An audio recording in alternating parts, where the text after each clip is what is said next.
So I just wanted to welcome everybody to today's presentation, and I wanted to welcome our PARO Business Growth Advisor, Business Counselor, Marie Maltais. I hope I'm saying that right. I'm sorry. Right. She's going to be talking about the next best thing, how to turn your ideas into profitable business opportunities. So welcome, Melissa. Thank you. Thank you so much, Lori. Thanks for everyone for being here. I know that our days are busy. Oh, there's LA. She's got here in time. Excellent. So I was asked if I could do a presentation, and this is essentially a summary of the second class available in the GoForth Institute, which is available to all of you as PARO members. But we just wanted to take this opportunity to go a little bit more in depth and have a little bit more of an interactive engagement in discussing this. And I chose to do class 2 on ideas because this is just my jam. This is where I get the most excited. Before we get a little bit more into the details, I wanted to share a little bit about me because I know some of you, but I don't know some of you, and I know there's going to be lots of people watching the recording later. I am a city gal turned country bumpkin. I'm a retired wedding planner, hobby photographer and videographer, adventurer at heart, mom to one sweet little girl and 4 chickens. Never thought I'd like the chicken life, but you know what? I'm smitten with them. I'm a nature lover, junkie entrepreneur, and a butter tart connoisseur. So, can everybody see the screen okay? Okay. So before we get into everything though, I'd like to use this as an opportunity to see if anybody would like to share right now. Is there an idea that's kind of brewing in your head? Is there an idea that you're currently exploring and you're very excited about? Or is there an idea that you've recently turned into your reality? What I love about these kind of opportunities is that you might get inspired by somebody else's idea. You might be inspired to help somebody with their idea. You might be finding an opportunity to collaborate with somebody else's idea, with your idea. So I want you to feel welcome to unmute. And if anybody would like to share, please feel free to go ahead and do that. I will. Yeah, Karina. I'm starting to work on some online courses for art stuff. Letting the creativity flow, right? It doesn't come easily for people. No, it doesn't. And it always catches me kind of by surprise a bit that people still are really reserved about that. So it's a challenge for some people. That's amazing. I love it. So are you just kind of exploring different options right now, planning it all out? No, I know what I want to do. I just need to actually put the time in my schedule to do it. And then I need to increase my, what did you call them, Sue? The things that are really the quick return on investment things to make the money to be able to afford the platform that I want to use to deliver them. Right. There's a lot of different variables to take into consideration, right? Yeah. And does anybody else want to share? Sue? So I really like technology, and I like a variety of different tools to help someone's personal and professional growth. And so I am in just this week in partnership with a local business who offers guided meditation through headsets with lights and sonar sounds in between with it. And it's basically mindset in a headset with apps and everything else. And I paired it up with my own mindset coaching business so they can have a bit of in person along with being able to work on their own pace at home. So just another bonus to like another package, you know, or another way to be supported, because not everybody needs the same thing. So I wanted to add some versatility to I love that you were inspired though by somebody else's product and service, and how you were able to spark an idea to be able to incorporate that into your business, right? So it's not necessarily always coming up with an idea for yourself, but it could be based on what somebody else is already doing, but how you can see that as a collaborative opportunity too. And now we both win. So I was like, right? Win-win about it. Yeah. Okay, so ladies, we're gonna get into the idea journey. I love the journey of an idea. It's in our human nature. It's instinctual for us to seek the next best thing. Throughout the course of a day, we can have over 6,000 thoughts running around through our mind, and some of them are gonna stick and some of them are gonna go.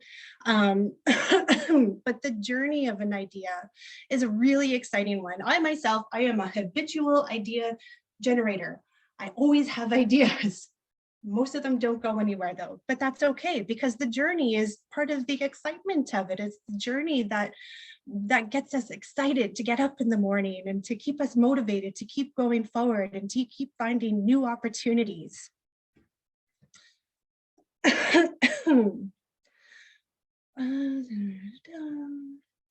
Sorry, so I made a bunch of notes, but I'm not following my notes at all.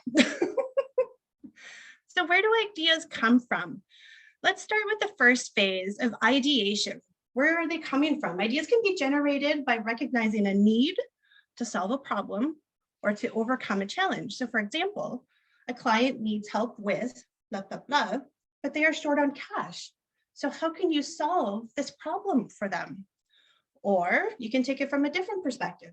How can we develop a solution that is going to overcome an existing challenge? So maybe we come up with the idea of developing an ebook or a journal solution to help our clients that have a challenge with low funds. So it keeps them, it presents an opportunity for them to be able to afford the solution to their problem. So that's a win-win. So we're going to set out some steps that we can follow, and it's going to help to guide you through this process, because I know once we get an idea, and oh, there was a video here. I know that once we get an idea, we can get really excited and kind of jump over a bunch of steps. And then sometimes we go too far without taking things into consideration, and then everything falls apart. So today, what you're going to learn here is how we can start from the ideation phase when we get sparked with that idea. And we're going to create a system of steps that you can use to follow to make sure that your idea for your business is going to be a viable opportunity and a profitable opportunity. Like Karina had mentioned, there's a lot of financial components to her idea. So she needs to walk through those to be able to determine if that's even going to be worth all of her time and effort and investment for her to be able to get that return on investment.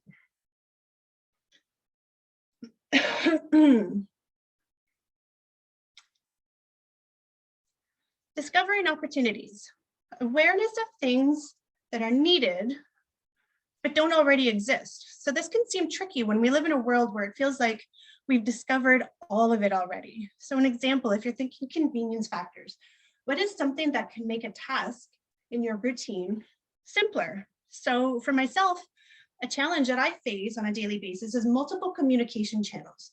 I have DMs coming in from social platforms, emails, I have a communication platform for work, text messages. It feels like they're just coming at me all the time. So how can we create something that integrates all of these messages into one easy to use, cost-effective space, key cost-effective space, to get all of these messages in one place so I feel more organized and on top of things? This brings us to taking into number two, taking what currently exists and restructuring it into new and innovative ways. So an idea doesn't necessarily mean that you have to take something right from scratch and create it for yourself, right from yourself. It could be an opportunity to see what's already out there and available and be inspired about different ways and how you can innovate and make it your own. So I know there's a platform out there, I think it's called Slack, and you can incorporate all of these communication channels into one space. However, it's not cost effective. You have to pay for every integrated messaging system that you want to put in there. So something that would spark an idea would be, for me, is maybe there's potential to create a different type of platform where you can merge everything together, where you're not going to have to pay for individual integrations. So the point of this one here is that don't feel like you have to come up with an idea out of nowhere. Just be aware of opportunities that are already out there. Be aware of things that already exist. Find ways to be inspired to take those and to make them your own.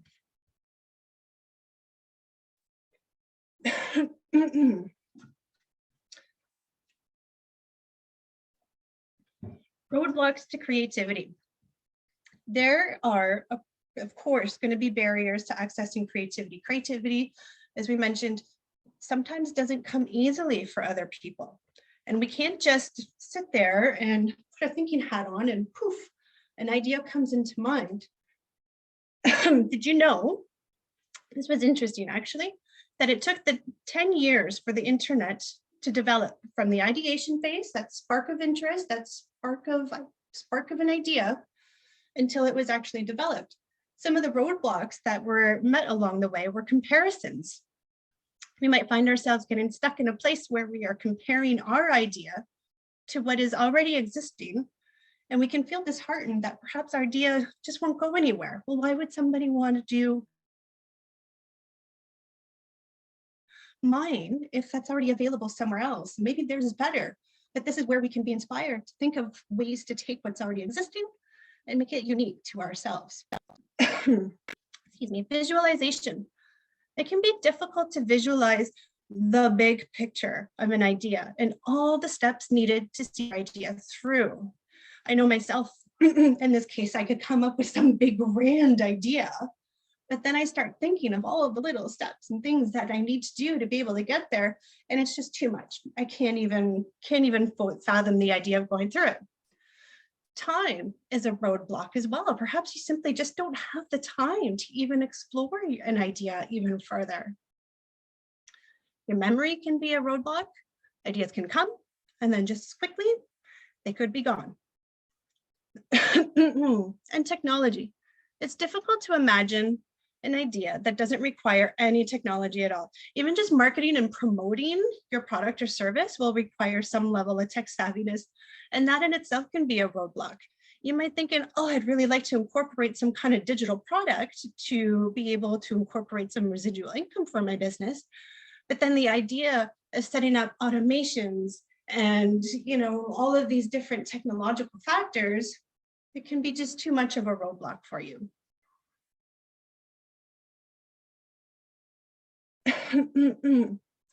Despite these roadblocks to creativity, though, there are some things that we can do to foster it. I like to call this the art of inspiration.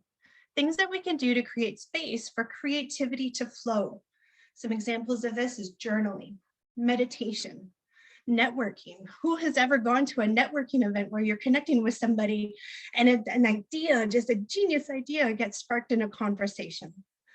Playing. I'm very fortunate. I'm reliving my childhood with my 5-year-old daughter at the moment, but I find that when we're playing together and we're singing or we're jumping on the bed, my mind feels lighter because I'm not being weighed down by all of the other things that I need to do. So playing presents an opportunity for your mind to just kind of relax. Experiences. Who's ever gone to something like a festival or a market and you've seen something, you're like, oh, that's a really great idea. I could do something like that. I could do something better than that. Getting outside. This is a favorite of mine. I'm always outside. I like to just go sit under the trees. The whole intention here is just to quiet your mind so that you can let your creativity and let your ideas flow. Learning. Showing up to events and workshops like this. This creates opportunities to learn something from a new perspective, be inspired by what other people are doing, and just take in those ideas and just let them come to you. Time blocking. So we indicated that time is a barrier to creativity. By creating time blocks in our calendar, even if it's just for 1 hour, once a week, and you can incorporate some of these ways to foster your creativity, that is going to create an opportunity for you to set this as a priority in your routine. I know for myself, throughout the day, things get busy and just sitting is not a priority because everything else comes first. But by putting that in your calendar and time blocking for yourself to be able to play or to journal, to go outside, to have an experience, to learn, this will create those spaces and that opportunity for your ideas to flow.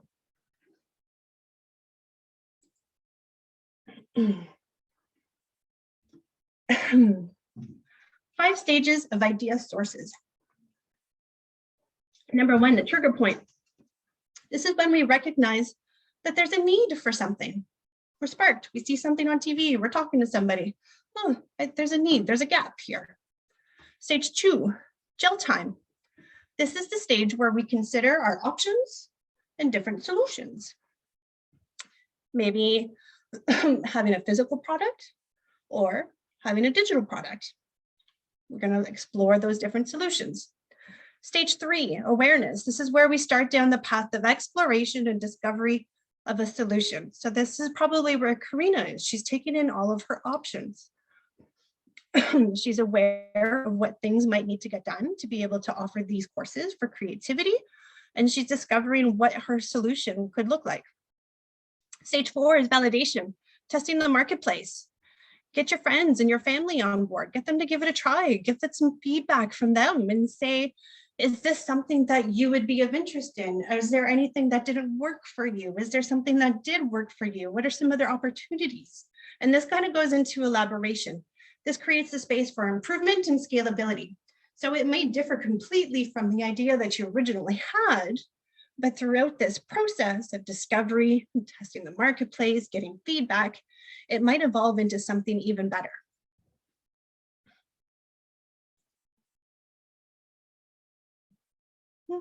So getting started, turning your great idea into profitable business opportunities. Step 1, what we are going to do, and there's different ways that you can do this, but you want to establish a system for keeping your ideas in one convenient space.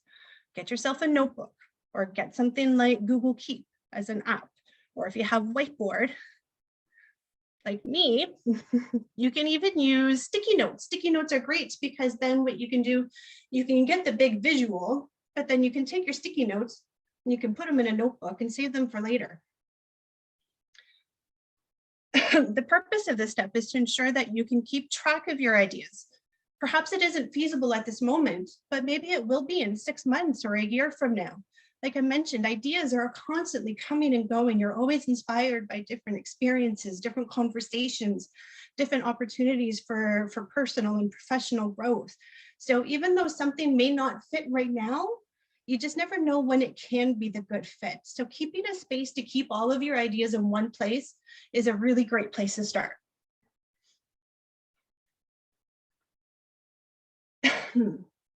Step 2, determine what your customer client's problems or challenges are. Try thinking from the perspective of your customer and client, not necessarily from the perspective as a business owner, but think from their perspective. What challenges are they currently facing? And if you're not sure, ask them. Things to take into consideration. Ease of access. Can you offer a digital or virtual solution? How much of an investment will you require?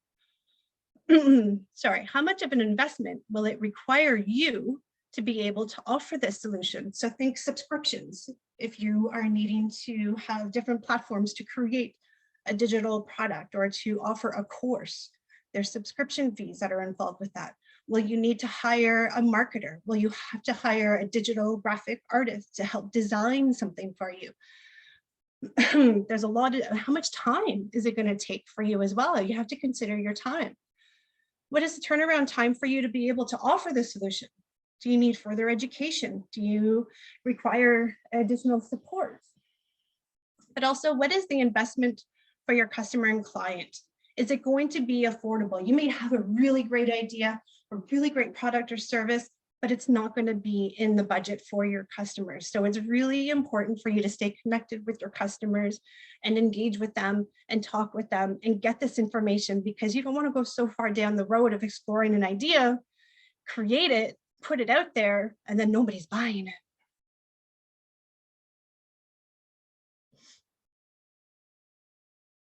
Yeah, we're going to go into step 3, which is the VPMF test.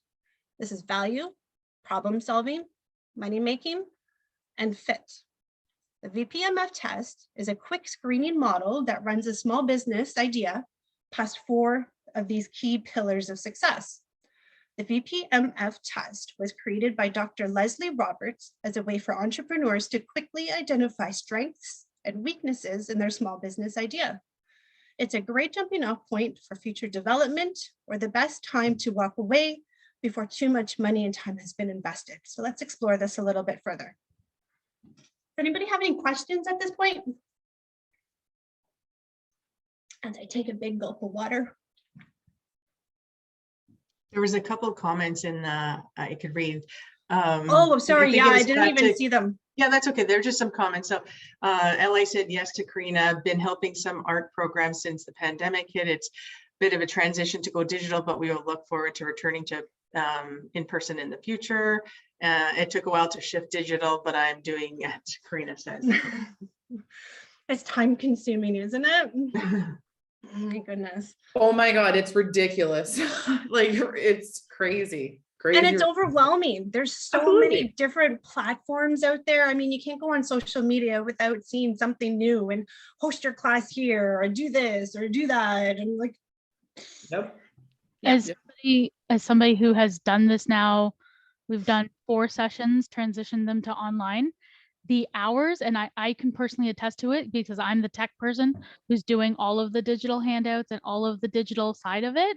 It is a lot of hours. So if you are a creative person and you like being creative, do yourself a favor, partner with somebody who likes doing the tech and knows how to do a digital workbook, because you might drive yourself crazy and Yeah. you will think, oh my gosh, I'm not being creative at all, and lose your interest.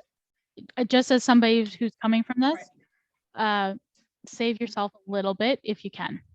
you lose the passion for it when you encounter all these roadblocks, right? So that's why it's so important to be able to have a space where you can connect with other people and, you know, even just talking it out, and somebody might have another solution to the challenges that you're facing with your idea, right? And this is what's so great about PARO, is being able to connect with other women, especially women in business, because we can find these opportunities to collaborate. You know, you have someone who's really savvy with technology, you've got a graphic artist who can do all the digital products, and you have the social media manager who can help give you suggestions for promoting. Like, there's just so many people. You got to push, like my friend Sue always says, aces in their places. We can't do everything on our own. We all excel at our own special gifts and areas of expertise, but we can't put this pressure on ourselves to always do it ourselves. This is why we come together through PARO, to help support each other. So the first part of the VPMF test, value, is what you are offering better than what's already available. This is the perfect opportunity for you to start doing a little bit of research. What is available? So you have this great idea. Is anybody else doing it? Start looking at what they're doing. And how accessible is it going to be for your clients? Like you said, is it going to be a digital product? So is it available for clients who live anywhere? Is it a service-based idea that you have to do one-on-one? Is that going to limit how many people are going to be able to access this product or the service? There's limitations there, right? So you want to take that into consideration too. Problem solving. Are you solving a customer pain? Are you solving a gap or a need in the marketplace? In this step, what you're going to do is you're going to define how your product or service idea is going to resolve your customer or client's pain or their challenge. So, you know, for Karina, you know, having this series of creativity courses, what challenge or problem is that going to solve for her clients or her customers? The intention behind this step is that this is a space for you to determine if there's actually a need for what you want to offer. Other things that you might want to take into consideration is, will this still be of value a year or 2 or 5 years from now? Trends get outdated quickly. So will you be able to evolve and keep up with current trends? So, you know, if you're creating a product, is it going to be something that is still going to be needed a year from now? I put in this little video of the cassette tape because you don't want to create something that isn't going to even exist in a year from now, right? So you kind of have to think into the future a little bit with your ideas. You know, is a digital product oversaturated in the market right now? Are people even seeking out those types of solutions anymore? Or is there something new and trending that you can kind of research and jump in on before it takes off? Money making. Determine your earning potential. This one is a huge consideration, and often ideas are going to stop here. after you've determined that it just isn't financially feasible. Your cost and profit breakdowns, which you will need to, this is going to include all the things that you're going to need to offer this product or service. How much money and time will you need to invest in the development and the delivery of your product or service? If it's a physical product, are you going to have to incur shipping costs? How much is that going to cost? You need to look into that. If you're offering a digital product, say a course, what platforms are you going to put that on, and how much are those subscription fees every month? You really need to look into all of that. Other things that you need to consider: your time, your cost of supplies, outsourcing. So if you're going to commission a digital graphic artist to create a digital product for you, that's going to cost money. Manufacturing, delivery, the marketplace. This is where you will implement your pricing strategy, and this is where you will determine if you are going to proceed with offering this product or service to your customers and clients. If you put everything together and your wholesale cost is $100, and in order to earn a reasonable profit, say you're charging $200, is it really worth all that time and effort and that financial investment to be able to do that? Is that profit margin enough for you that you're going to be excited to keep offering this to people? And fit. Does this idea align with your goals, your values, your vision, your brand? Ask yourself this question. An example is a social media manager. Maybe they have this idea and they want to start offering a food product, right? Like you want to make sure that what you're offering is aligned with who you are and what you do in your business. Are you offering this product or service because it's trending and you need the additional income stream? Or are you truly passionate about this product or service that you want to offer? Do you enjoy the process of offering this product or service to your customers and clients? So for example, maybe you own a wellness studio and you're like, I'm going to start doing retreats for all of my clients because it sounds like a wonderful thing. Everybody's doing it. Everybody's having great success, but you hate planning events. So, maybe this isn't something that you should actually go down and actually follow through with, because you're going to lose the passion for it. And that's going to be reflective when you're presenting this to your customers and clients.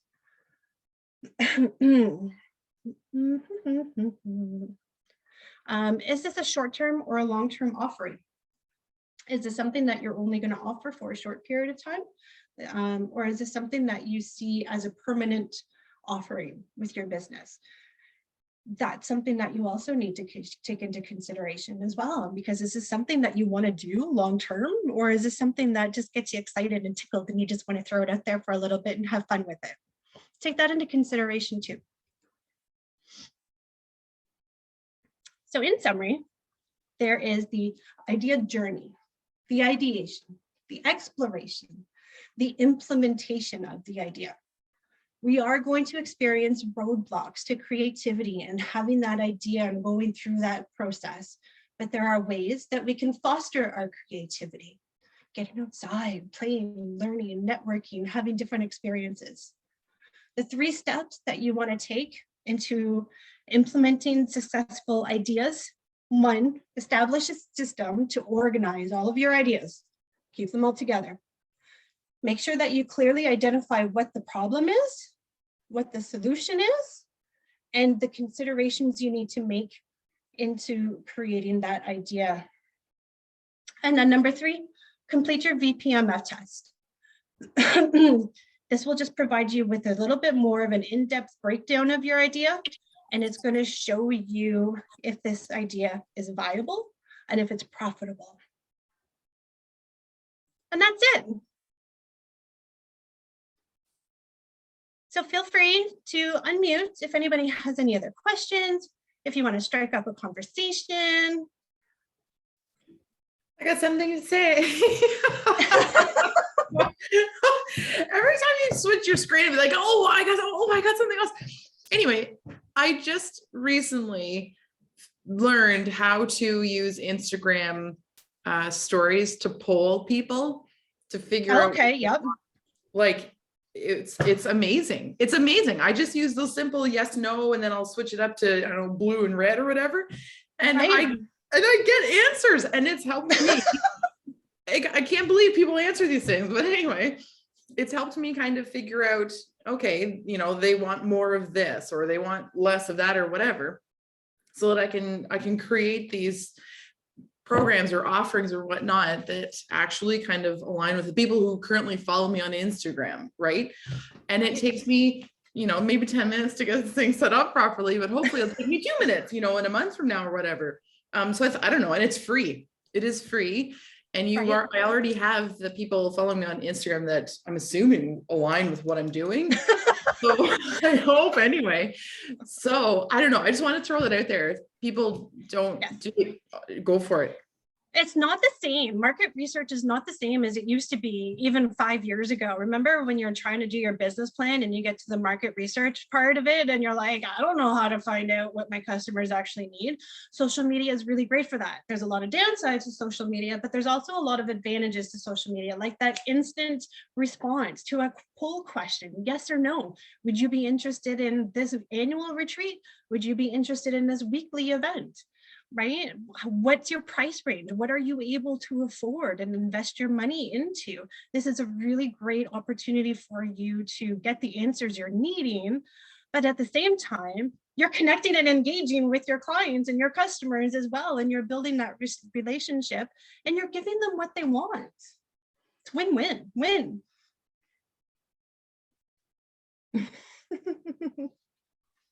I love those win-win-win moments. Right. May I? Of course you may. My favorite way to get ideas is to listen. I just listen, and that's probably surprising for those that know me because I'm a talker, but I do listen, and my brain just fires off, and I'm like, and we could do this, and we could do that, and I'm gonna be honest with you, like, because I'm an idea person, like they just ping, ping, ping, and they'll have nothing to do with me. But I'll be like, oh, it'd be so cool if that person did this. And then I have to go because it's no time involved for me. There's no, like, you know, it doesn't fit. So I think discerning, that's the thing I've had to overcome, is discerning how much time am I going to put into this idea. And I loved your presentation because it really hit that point home and was nice because it's like, yeah, I'm doing those things, you know. I think coming back to the statement Karina made about return on investment, it's about money generating activities, right? And we have to, as business women, as business owners, we have to split up our time. And what is a money generating activity? What idea is going to produce us money? And something one of my coaches shared was like, as long as you're working on your business, period, that's a money generating activity. The only thing that's not considered money generating activity or idea is filing. Right. Everything else. So it's like, okay, well, I need a better idea about my filing. And she goes, and that's a money generating activity because you're more efficient with your filing. You're spending more time on your socials, you're spending more time with client outreach, you're spending more time creating your work programs, etc. So it took listening to hear that. And same thing with when you mentioned learning, you know, I recently went to this class and my stuff is usually pretty on point. And yet my brain exploded. And, you know, even though I'm going through some family challenges with my son and everything right now, I still felt productive because I was able to have ideas. And that's pretty much saved my sanity of productivity because I was like, oh, I'm not being as productive as I want to be because I have to take care of home base, right? Mm-hmm. But being able to process my ideas, being able to sit with them and write it out and go, okay.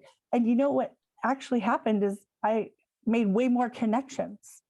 And because of the lack of time and the ability to discern, is this for me? Is it not? Like you said in your workshop here, I made decisions quicker. Right. And like, nope, not for me.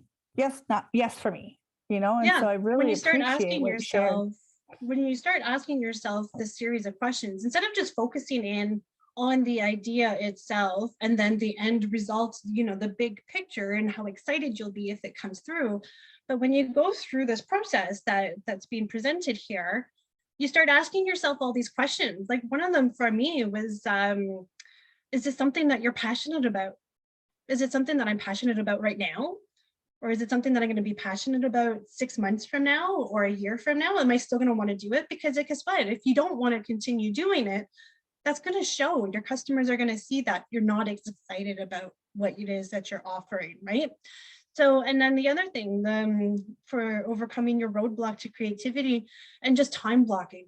I love time blocking. I've even created time in my day now where I'm working on projects or an idea. And I just sit with that idea I go back to that original idea where I've kept it all together. And I set an hour out in the afternoon to explore the idea, to look into it, to research it, to ask myself these questions, to reach out to other people who may already be offering this product or service and seeing how they've enjoyed it and if they're having any success with it, right? So creating the time to be able to come up with the idea, but then in addition, creating the time for you to explore it as well is just as important, because I don't know about anybody else here, but if I have a really big idea, I'm all in, super focused on it, not doing anything else, you know, a week later. And then I'm like, nah, no, not for me. And then I've lost an entire week. Right? So I like how in this presentation, it walks you through this process so that you're not jumping on an idea, you're not investing a ton of time or a ton of money into it. You're methodical, you're mindful, and you're aware of the idea process and how it all flows together, and how at the end, even though it may not be the original idea you've had, it could be that much better. Or maybe it's not going to be anything at all. And that's okay. That's the excitement of the journey of an idea, because like I said, we're always inspired throughout the day. We always have these ideas running through our heads, you know, and maybe you have a glimpse of a thought or an idea at one moment, and it's absolutely not applicable to you. But if you put it back in that safe space, maybe a year from now, you'll be like, oh, now's the time for this. Can I add something to what you said about losing a week? Yeah. I've witnessed that firsthand on several occasions over the years. However, on the flip side of that, I really love how you positioned yourself as an expert idea maker, because Melissa holds a lot of titles. She's like namer of things, and she's got a lot of cool titles, maker of things. Yeah. So I've seen you put this into practice. You know, and today, I'll be honest with you, I came in as a support because you're a friend of mine, and genuinely enjoyed your content today. And I learned something new with that step 3, you know, with the third point. So here's the thing. I watched you in the past lose a week on an idea, but then you honed skills throughout that week.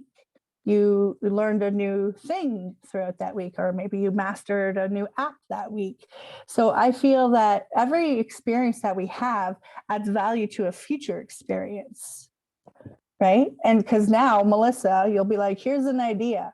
Like you can bring her your idea even. And she's like, 24 hours later, no lie, she's like, here it is, spreadsheets and colorful forms, and here's all the processes, and she just hands it to you with a bow, and she's like, ta-da, I took your idea to process. But it took those lost weeks to build that skill set. So I hope that if ever, the takeaway I want to share, if I may, is that if you feel that your idea had no fruition, there's always something to be taken from that experience, right? And add to your skill set or your future moments. And yeah, maybe that idea completely fizzled out and went nowhere, but then you just learned how to use Canva polls or Instagram polls. Stories, right? Yeah, right? so, which now you can use in so many different applications for your business. That's the other thing. During that exploration of an idea, you are bound to learn something, either through conversations with other people, a new skill set, doing research, and be like, oh, I had no idea this even existed, or, you know, a new way of there's so many opportunities that kid discovers through this process of an idea and creating it and letting it evolve into something maybe even greater than what you originally thought of. And then over time, when you start to practice these different steps, like Sue had mentioned, I have started to implement this myself. Instead of losing a week diving into an idea, I can quickly outline the viability of something now, because I know that this process of asking myself these questions, okay, yeah, I can do this now, but I don't want to do this forever. I don't want to do this in the long term, or, oh, there's too many technological challenges for me. I don't want to do on social media. I don't want to deal with courses. I don't want to deal with that. And then, you know, right away that it's not going to be worth my time. I think we don't know what we want until we know what we don't want. But it could also present you an opportunity to share it with somebody else that maybe would be a better fit for them, and be like, hey, I had this great idea. I don't really want to do it myself, but I think it would be a really good idea for you to explore for your business. And then again, creating these moments of connecting with other people, or maybe you can help support them, or a group of you can come together and plan a wellness retreat, so that you're not taking on the event planning yourself and you get to do the parts of it that you actually do enjoy, right? And then you're solving problems and challenges for customers and other audiences as well. It's just, anyways. Thank you all for being here and listening to me go on about how exciting the journey of an idea is. It's been lovely to see all your faces here. Please feel welcome to reach out to me. I will just quickly drop my PARO email address in the chat, businessgrowth19@paro.ca. If anybody ever wants to just have an idea session, and just bounce ideas off one another, I'm the idea maker. So I am most happy to help you push through those creativity challenges and barriers and help you explore your idea even more. Thank you. I would like to say Melissa is my business growth advisor. And the ideas that we've generated, it's taken my business to the next level because of that ability of hers to see that idea through. So absolutely encouraging you to connect with her, because it's a game changer. Thanks, Sue. Thanks for all your time and being here today, everybody. I really appreciate it. And thank you, Lori. Yeah, no problem. That's awesome. I'm glad that so it's good things. This presentation was really great because it even got me thinking about different things, right, that you can help others. So thank you very much, Melissa, for a wonderful presentation. And thanks everybody for joining us today. Really appreciate it. The next session after this, if you happen not to register for it, it is a customer service webinar. Today's had to be moved to 1 o'clock. Normally it's at 12:15. So if you're free between 1 and 2, David Cohen's presenting, and you could just use the same link to enter the room for that one too. So anyways, thanks very much for coming today. Thanks again, Melissa. Really appreciate it, and have a great day, everybody. Bye, everybody.